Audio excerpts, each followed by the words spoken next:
Hoy se cumplieron 10 años de la promulgación de la Ley Federal para prevenir y eliminar la discriminación en México.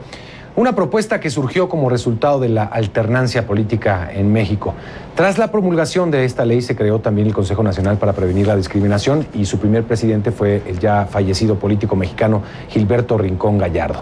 Hoy conversé con el actual presidente del Consejo, Ricardo Bucio, sobre lo que falta por hacer y cuáles han sido los avances en estos 10 años. Se habla de esto en los salones de clase, se discute en programas de diversidad, de aceptación, de inclusión de las empresas, se toma en cuenta ahora para las políticas públicas, por ejemplo, el Plan Nacional de Desarrollo lo tiene ahora como un eje importante.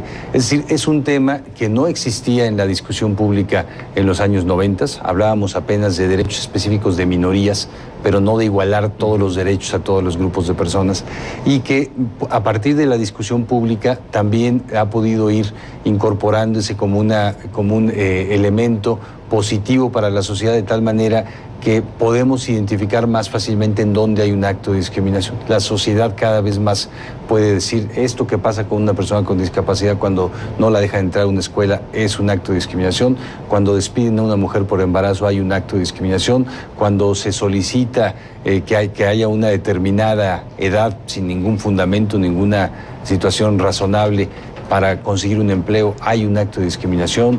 Cuando las personas indígenas tienen niveles de desarrollo inferiores a toda la población indígena, hay discriminación. Entonces, alcanzamos a identificarlo porque la ley ha permitido poner el tema y porque la ley ha permitido que haya ciertas políticas públicas.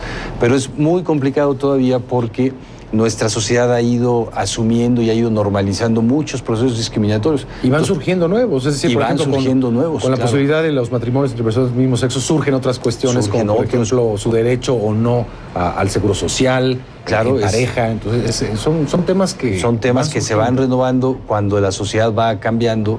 Los migrantes, la población migrante antes era mexicana, antes los migrantes eran nuestros, ahora no es nuestra, es una población centroamericana o de otros países que tiene condiciones económicas muy desfavorecidas, y entonces la xenofobia, que no era un problema en México, ya lo está haciendo. Pero hay situaciones que se van moviendo un poco a partir de que podemos ir desnormalizando las prácticas, los estereotipos adquiridos. Es la cuestión más compleja. Nos podemos dar cuenta cuando hay una expresión inadecuada contra cierta persona, la sociedad se mueve, las redes sociales se prenden, pero la situación, por ejemplo, de los pueblos indígenas marginados y excluidos como están, no parece ser un tema de alarma para este país. ¿En tu opinión es la situación más grave? Mira, es de muy distintas maneras. Las mujeres viven una situación de discriminación transversalizada en cada espacio público, en los hogares, en los empleos, en el sector público. Las personas con discapacidad siguen teniendo una inaccesibilidad tremenda. Ahora hay rampas, hay estacionamiento, pero no hay una posibilidad de entrar normalmente a la escuela, de tener un empleo, de tener seguridad social, como mencionas. Los grupos indígenas, pareciera que hay no un techo de cristal, sino una losa entre la población indígena, que tiene indicadores inferiores casi en todos los aspectos a la población no indígena, y ciertos grupos emergentes como la población de la diversidad sexual, que siempre ha estado aquí, pero ahora con la ley ha emergido a la palestra pública, también los migrantes extranjeros o las minorías religiosas, que no eran un tema en el país y ahora cada día más lo son. Hay muchas comunidades indígenas que se rigen bajo usos y costumbres, que también es una figura que protege también a las comunidades, claro, a su identidad cultural. Exactamente.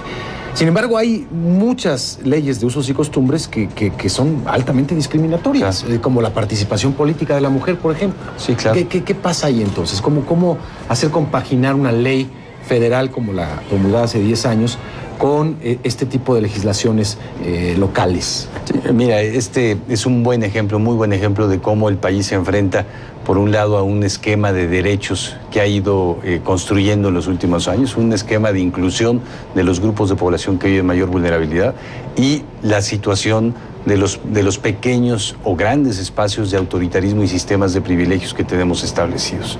Entonces, pareciera que sí queremos un país, una sociedad democrática, un Estado de derecho, un Estado democrático basado en los derechos humanos, y por eso la Constitución hoy dice lo que dice y tiene este eje central, pero también lo que no queremos es dejar nuestros pequeños espacios en donde cada quien puede hacer con la ley más o menos lo que quiera, o poner incluso sus propias leyes. ¿Qué viene ahora? Me hablabas de la posibilidad, se está estudiando pues varias posibilidades, pero entre ellas la de hacer una ley general, no federal, sino general, que eso implica pues una aplicación en todo el territorio nacional. Sí, yo creo que en principio valdría mucho la pena un sistema de reformas, una posibilidad de una reforma de la igualdad, digamos, en ese sentido, porque hay grupos de población que no están incluidos ni reconocidos en la Constitución, la población afrodescendiente, que no tienen mecanismos de reconocimiento de derechos iguales, las trabajadoras del hogar, 2.3 millones, que no tienen mecanismos para asegurar la inclusión,